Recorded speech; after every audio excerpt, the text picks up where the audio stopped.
I feel like I'm going to crash out. I feel like I'm gonna crash out. Ah! But in order to keep that from happening, let's talk about it.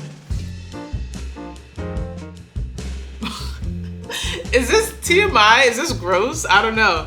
And I was probably like 180 or something. And I was like, yeah, I'm like the perfect weight. And then I just kept going up from there.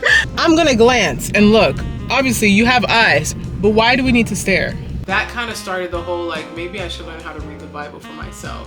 Maybe my relationship with God isn't as strong as I thought it was or I assumed it was. Then we're gonna get on that treadmill and we're gonna walk. We are going to walk. Hey everybody, what's good everybody? It is time for your dose of vitamin DD. Like I said before, this is just me literally picking up the camera when I feel like I have something to say and I want to say it. I did have a few things that I wanted to say. There are some things on my mind and I wrote them down because I've had a very busy week, but I wanted to make sure that I got this out, okay? The first thing that's on my mind, there's a lot of things that I'm just too sweaty for. Like, I sweat a lot, okay? I sweat a lot and it's not one of my favorite things because it kind of puts a damper. However, like one thing I do like about the fact that I sweat a lot is when I'm at the gym, I can see that I really put in work because my shirt will be one color. Is this TMI? Is this gross? I don't know. My shirt will be one color when I enter the gym, and when I exit the gym, it's a whole nother color. I kid you not. So speaking of the gym, I'm too sweaty to be wearing makeup to the gym for that exact reason. Like, I would love to, you know, put a little blush, you know, do a little lash. There was a time where I had lash clusters in because it was my birthday, and I'm at the gym, and I'm literally sweating out the lash clusters. How embarrassing, you know? So I'm too sweaty to wear makeup to the gym. I'm also too sweaty to like these hot seasons. I'm too sweaty to live in Florida. I'm too sweaty to live somewhere where it's humid because I sweat instantly. And I vividly remember like during the summer seasons back when I lived in Florida, I'm taking a shower. Like I take a shower because I'm getting ready to go to an event or something. And as I'm getting ready, I'm sweating. Bro, what? Like what? I just showered and I'm literally like, not because of the heat of the shower, but because like, it's just so hot. Mind you, the AC is on and all of the things, but it's just so hot. I'm too sweaty to blow dry my hair in the bathroom.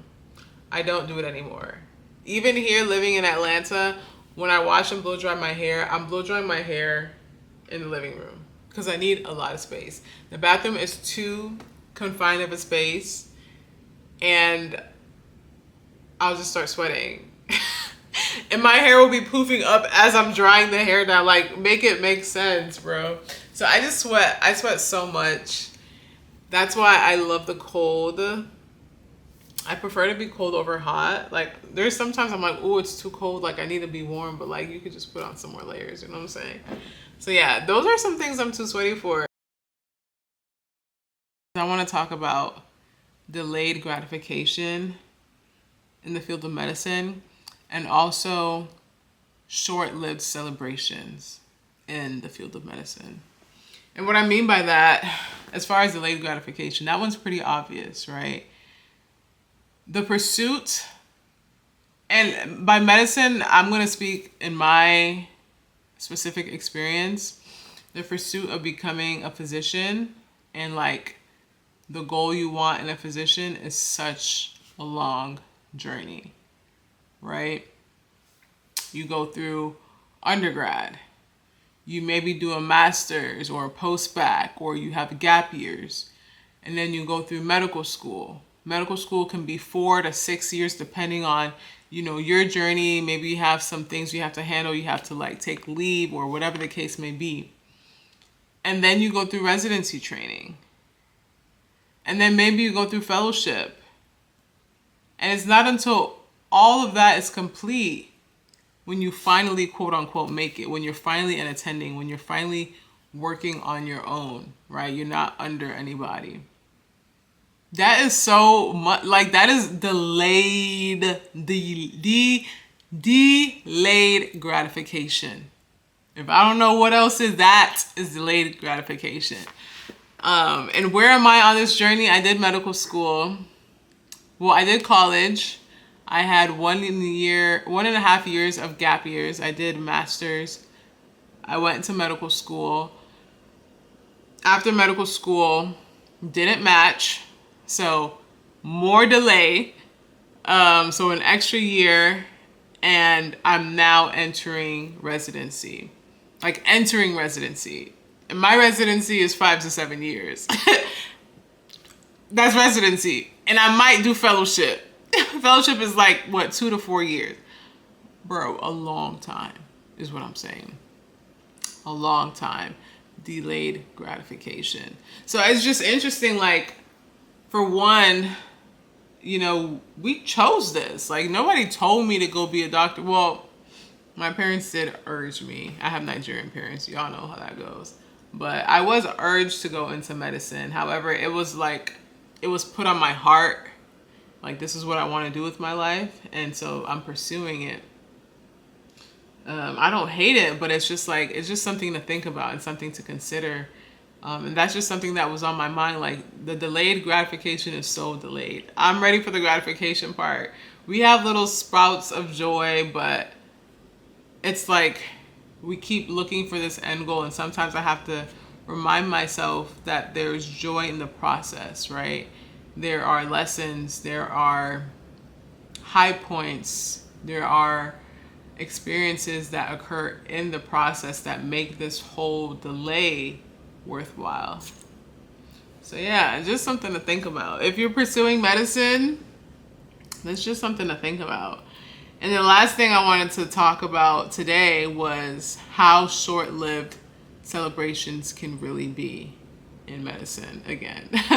Like I said, I'm speaking of my own experience. So what I mean by that is, for perfect example is white coat, right? When you're a first year medical student, majority of schools do it when you're a first year medical student. In the beginning of the first year, you have your white coat ceremony. This is like, basically, you're entering the world of medicine, you're a student doctor, you take an oath, and you do all these things, right? And it's so joyous because, like, you put in so much work to apply and to get to where you are, and you finally made it into medical school. You're finally going to be a doctor, right? So you have this big, nice white coat ceremony. You invite your friends and your family, all the things. The whole school acknowledges you as a student doctor. And that is one day. Literally the next day, you're back in class. Like, literally the next day you are back in class. And I think for me, this is why I love photography so much. I love documenting so much, because you get to hold on to that celebration longer, right? You get to hold on to it. You get to look back on it. You get to allow other people to see it, and they congratulate you, and they keep congratulating you. Like, it just, sometimes you just need a little bit of a reminder. And so I urge you, because this right here, this is a thought that just came to mind now. Like, this is why I love documenting so much, because you have something to look back on. You can become excited again, because that white coat ceremony, I couldn't even tell you what happened. Like, it's so quick. It might happen during COVID, so my family couldn't even come or whatever. Woe is me. But, like, it's just so crazy because these things are so short-lived. And, like, for another example, you know, for in general, is weddings. Like, you prepare so long, right? Well, this is for the people who have big weddings. You prepare so long. There's so much planning that goes into it. The invitation, the food, the guests, the music, the order, all of these things, the dress, the outfits, outfit changes for one day. And after that one day, it's all over. And now you start your life with your significant other, right? So it's just like, it just happened. The celebration is so quick. it's so quick, and like your birthday, or unless you have like a week of birthday festivities or whatever the case may be. But I think that celebrations can be so short lived that one of my friends, one of my best friends described it. You know, she got married in Guatemala last year actually, and there was so much preparation that went into her wedding. You know, she had to change location, she had to do this, that, and the third. And the wedding was so beautiful, but like she low key had like post wedding depression, because it's like you're on this high, and then all of a sudden the next day it's like, you know, and that's just so interesting to me. That's so wild to me that things can happen so quickly. Like life literally goes on. You can think about somebody passes away, like a loved one passes away, and yeah, for the moment everybody's attention is on you, this, that, and the third, but like the next moment everybody has moved on, right? Maybe the occasional somebody's going to check in to see how you are if you're grieving or whatever the case may be. But I just think it's so interesting how celebrations, or like these moments in time, they're literally just moments in time. They're literally just moments, and life goes on. Life does not wait for anybody. I wanted to talk about something real quick. So I just got done working out. I do this thing called morning movement. Basically, Monday through Friday, sometimes on the weekends, but primarily Monday through Friday, I like to get in an hour of cardio and then a little bit of core, just to kind of start my day, and also because I don't always have time to do my full strength training workout, so I like to make sure I at least get some type of movement throughout the day. So that's, you know, just some context. But I wanted to talk about the fact that like currently I'm in this season of like, I really want to lose 20 pounds. I really want to lose some weight. I feel like I work out a lot. I eat relatively healthy, but I just kind of look the same. I always have the same physique. And I don't know if that's because my body holds on to weight. I don't know if it's because I'm building muscle and not losing the fat. Like, I don't know what it is. And I'm not getting a personal trainer, and I'm not hiring a nutritionist. I don't have the funds for that right now.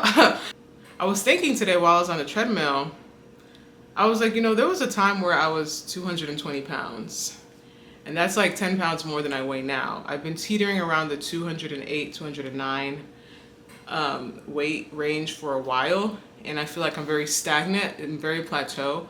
But I don't even remember the time where I was like going from 220 down to 210, right? I don't even recall that era. I just recall like working out, and probably around the time I did 75 hard is when I really lost that weight. But I didn't always used to weigh myself.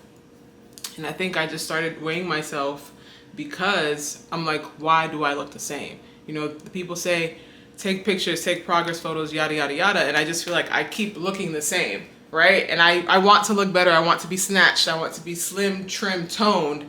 I'm not really going for the skinny, but I want to see like the striations, not the striations. I want to see muscle cuts and stuff like that. And I don't want my stomach to jiggle. I want to wear jeans and a shirt tucked in and there's no spillover, you know, that kind of thing. So I say all that to say, like, I have made progress, right? I did go from 220 down to 210, and that's a lot. I don't know exactly the time frame, like how long it took me, because like I said, I wasn't really tracking all of that, but I have to give myself grace, and I also need to congratulate myself for that.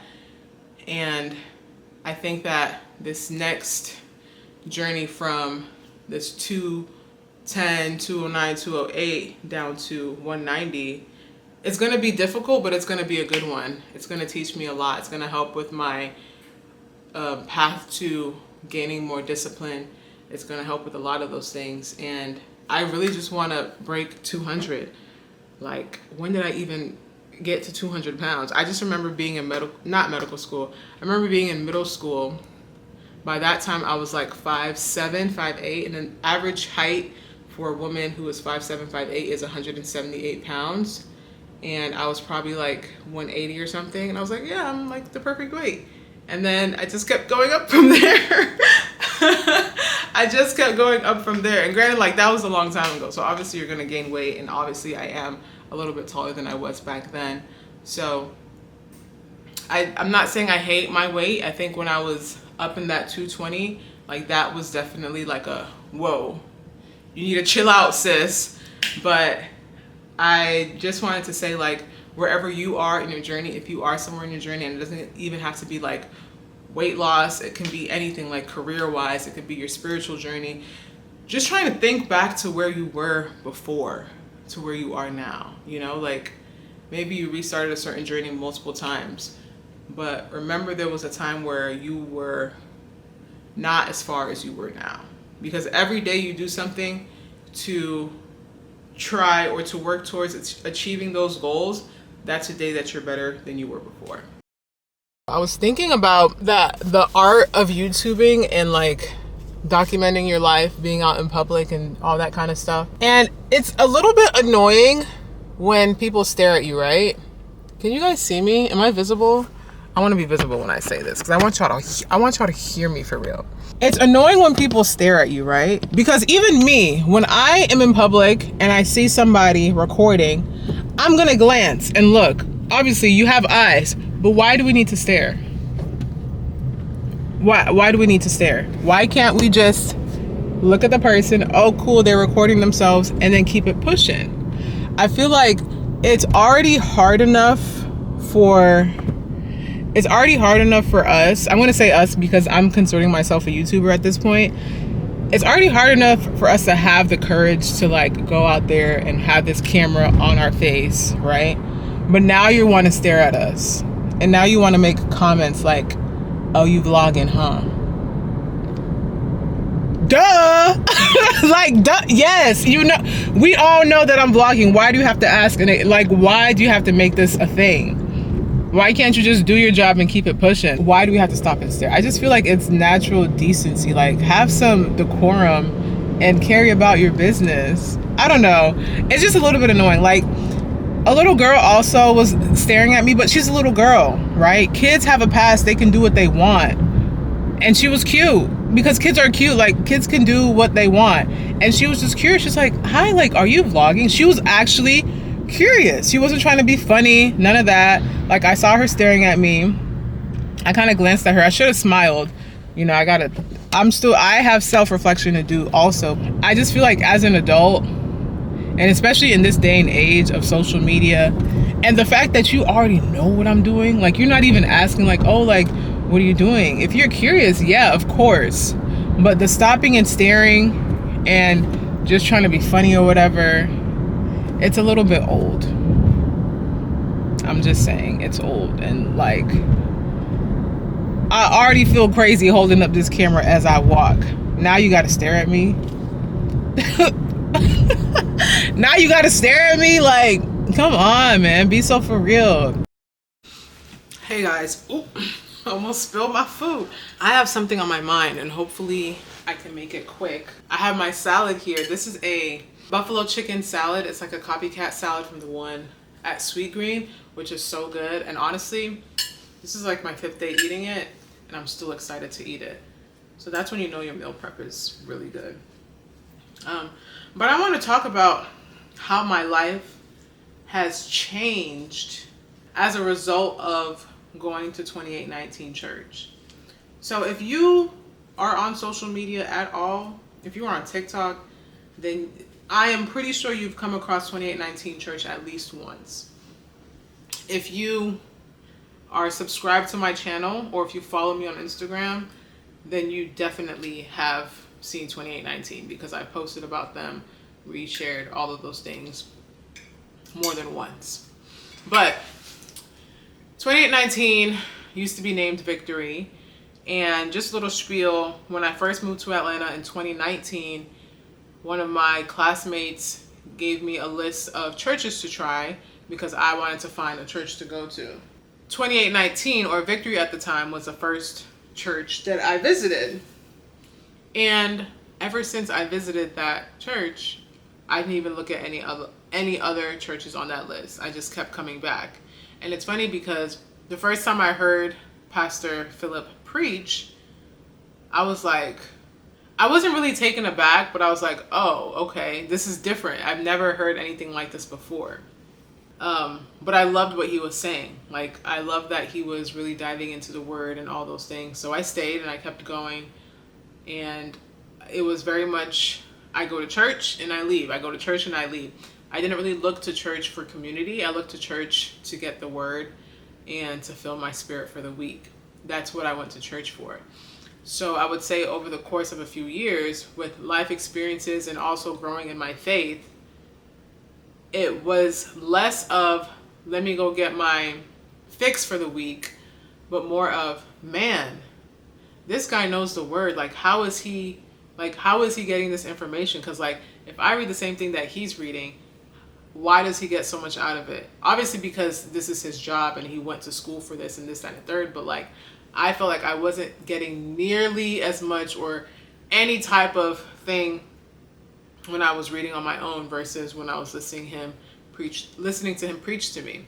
So that kind of started the whole, like, maybe I should learn how to read the Bible for myself. Maybe my relationship with God isn't as strong as I thought it was or I assumed it was. So it really helped me to dive introspectively on what my relationship with Christ looked like. And I think that happened over the years, most recently over the past 2 years, like 2024, 2025. So fast forward to maybe 2023, I believe, is when I first joined a small group. And I really didn't want to join a small group. And it's funny because I realized today when I was talking to one of my friends that God actually told me to join the small group.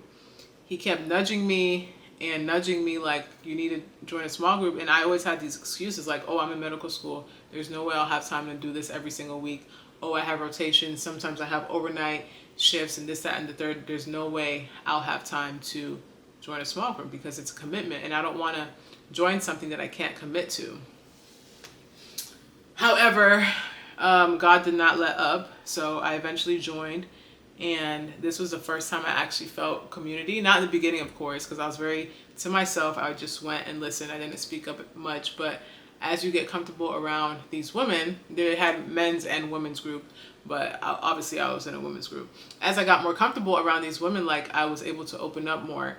And 2 years later, I had been in squads for 4 semesters, right? And I'm making friends. And you know, I went from, in the beginning of squads, I'll go to church and see somebody I knew from squad, say hi, and then dip. So now I'm staying at church, talking to people. I'm joining different teams to help around, to serve, to volunteer. And it's just crazy. It's crazy how all of this happened because I've been going to church all my life. But I was never serving at the church. I was never, volunteering or being a part of it. I was always just going to receive, take. But over the past 2 years, I've learned to give. I've learned to want to dissect the Bible more. I still have my flaws. Like, I don't always read the Bible. I don't read it as much as I should, or whatever the case may be. But, like, I've learned that reading the Bible is like studying it. Like, you're learning Jesus, you're learning the heart of the Lord, you're learning him. So the same way you learn in school, same way you study in school, this is the same way you should treat the Bible. Like, this is God's gift to us. Why are we not cherishing it?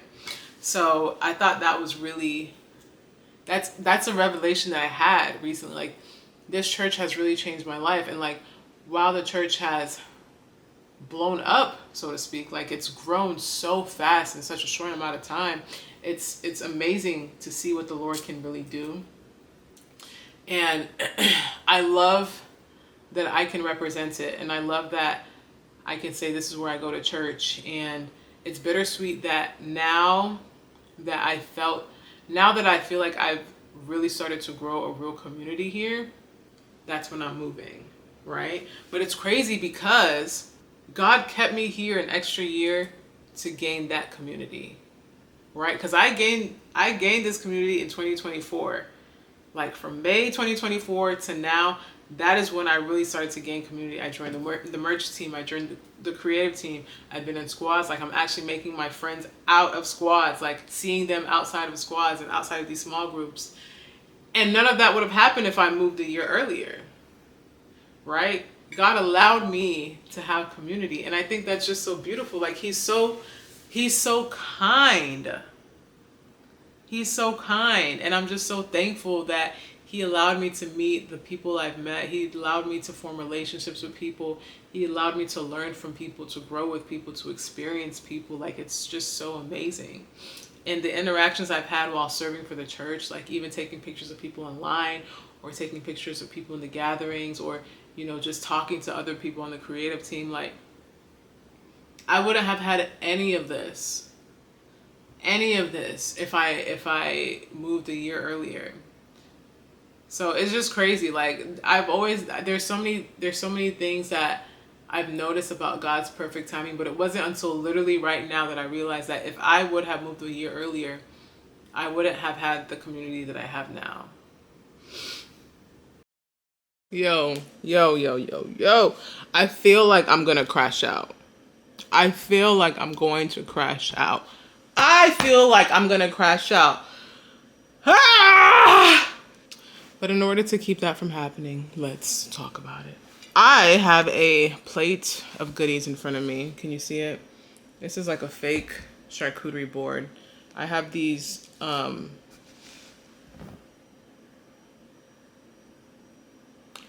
mini rice cakes, cheddar cheese. I also cut up an apple.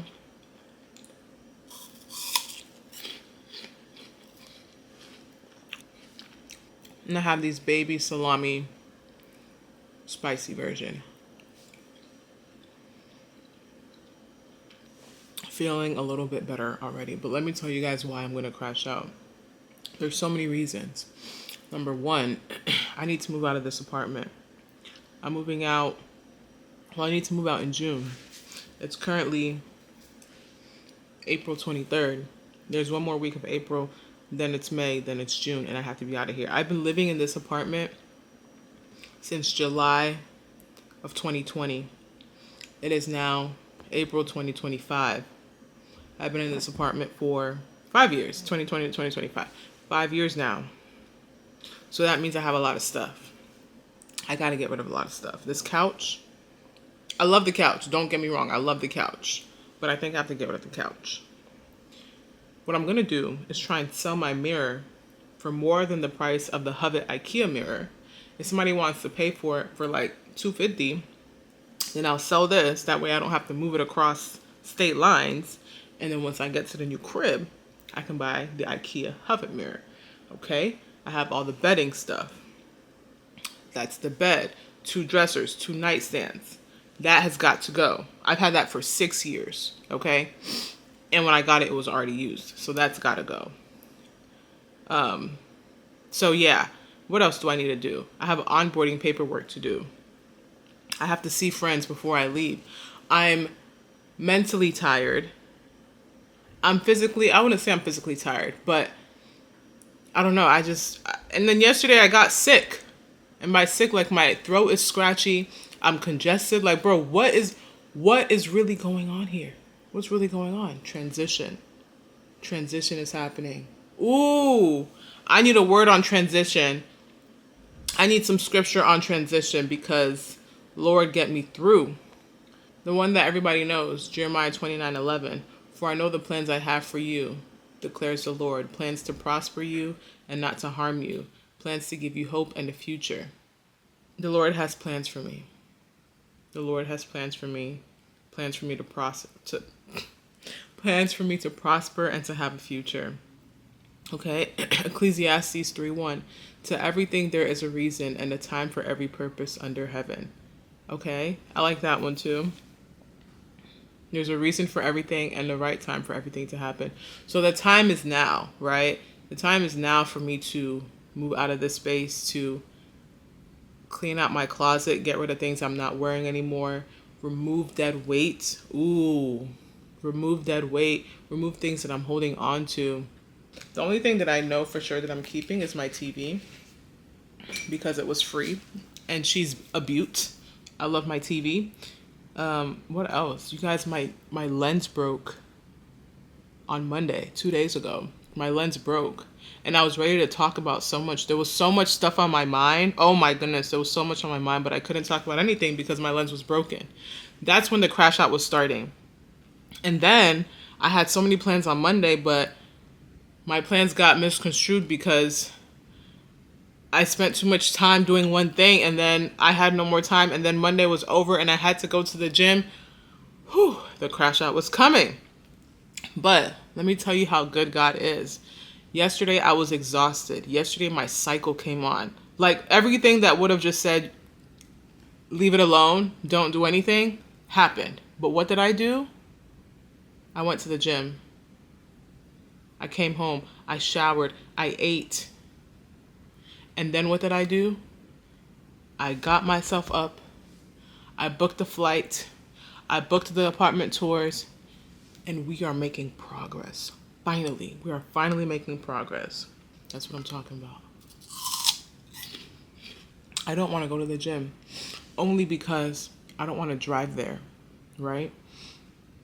And I don't want to deal with people because I already know it's going to be packed. The gym I go to is always packed. There's never just nobody there. I have quads today, and I really want some nice toned quads. I want my quads to be chiseled. I want my quads to be strong. I want y'all to see my quads through my jeans. So I almost said I'm not gonna go because when I'm on my cycle, and I'm not in that much pain, but I'm very bloated this month. That we're not happy about. Why am I so bloated? Why am I so bloated? Very, very bloated this month. So I already don't even feel like myself. I combated the pain because I went and picked up some pills today, popped those pills, and now I'm feeling better. So that's good. I also took a nap, so I'm feeling a little energized. However, I don't want to drive to the gym. I don't want to deal with all those people because the emotions are all over the place right now. But then as I was going to the mailroom to pick up this here lens that you guys are watching me on right now, thank God for a new lens, I said, let me just work out at the gym in the complex. No one's ever here. And if it is, maybe one or two people, right? It's quad day. I can do all the things I want to do. I don't have the hack squat. I don't have the squat rack, but I can do goblet squats. I can do leg extension. I can do walking lunges. And I can do Bulgarian split squats. That's 4 solid exercises. So I could just do it here. And that's what we're going to do. And then we're going to get on that treadmill and we're going to walk. We are going to walk. Maybe for an hour. Maybe 45 minutes, maybe 30 minutes. I don't know. I have not decided. I don't know what time I'm going to go. Maybe 9:30 because I can go whenever I want to. You see what I'm saying? Do you see how good this is? Do you see how the crash out turned into me making plans to better myself? That's what I'm talking about. I am officially a fitness coach. No credentials, no repertoire, no anything, just personal experience. That's crazy. Someone reached out to me earlier this week and asked me to be their personal fitness coach. And of course I said yes. And basically she's going to be my first trial run to see if this is actually something I can do, to see if this is something that I'm good at. So we've been talking. She wants to do check-ins every day, so we're doing check-ins every day. And I don't really have I'm not curating a workout plan for her. I'm not completely curating a meal plan for her. But what I'm doing is making sure that she's consistent, making sure that she's achieving her goals. We're setting goals. We're talking about progress and stuff like that. So I think it's going to be really good for me to just kind of see if this is something I want to do or if the fitness stuff is just for fun. We'll see. I think it's a blessing and it's an honor that somebody would want me to coach them without even me saying, hey guys, if you're interested in coaching, da da da da. She literally came to me and asked me. So that is so amazing, and I only have God to thank for that. Hebrews 12:11, man. That, and even with me being on my own journey of with nutrition, because I can work out, I can stay consistent, but the discipline when it comes to nutrition, the discipline in not eating the chocolate, the discipline in not overeating, the discipline in not eating just because it tastes good. You know what I mean? that is what I'm working on. That is really what I'm working on. But I'm excited for the journey, and I'm excited to see like how she progresses and how I'm able to coach her. I'm hoping that it is fruitful and beneficial to her. I'm hoping that she reaches her goals, and I am praying that God will equip me, give me the strength, and give me the intellect, give me the integrity to coach well. I feel like with moving, I have the opportunity to reinvent myself, right? Like I can portray myself as anyone I want to be. Not to say that like I'm going to change who I am, but I definitely feel like it gives me an opportunity to really elevate myself in every aspect of a way. And some things I'm thinking about is like how I present myself in public. Because some days when I go to the grocery store, I'm putting on anything. And there's nothing wrong with that. But I feel like it's because I have anything in my closet, right? So when I move, or when I'm getting ready to pack and move my stuff, I'm taking as little as possible. I'm not trying to carry all these things because I think I'm driving or shipping. Sorry guys. I want to have the least amount of stuff as possible. So I want to start wearing only high quality clothing. Stuff that makes me look good, stuff that makes me look elevated, stuff that makes me look put together. So all the old dingy stuff, I'm getting rid of it. Even as far as pajamas goes, I'm getting rid of it. I don't want to have any days where it's a bad gym outfit day. You know what I'm saying? Like, I don't want any of that. Okay, so many people on this trail today, and I'm a little shy, so where did we leave off? But yeah, I really just want to be more put together as a person. Like, you know those new starts, like you're moving, it's a new year, it's a new week. New everything just gets me excited. It just gets me ready to move, and it's like new motivation. And I know everybody talks about discipline over motivation, but motivation is good too. We just don't always have it. But when you do have it, girl, hold on to it. Hold on to it tight. But yeah, that's just what I wanted to talk about. That was what's on my mind. Like, I'm so excited to reinvent myself. Like when I'm cleaning out my apartment and cleaning out my closet, I'm gonna be able to get rid of so many old memories, so many things that are holding me back from being the woman I'm set out to be. And once I move into this new place, it'll be like a rebirth almost, or, you know, redemption, renewal. And I'm here for all of it. I'm here for every single step.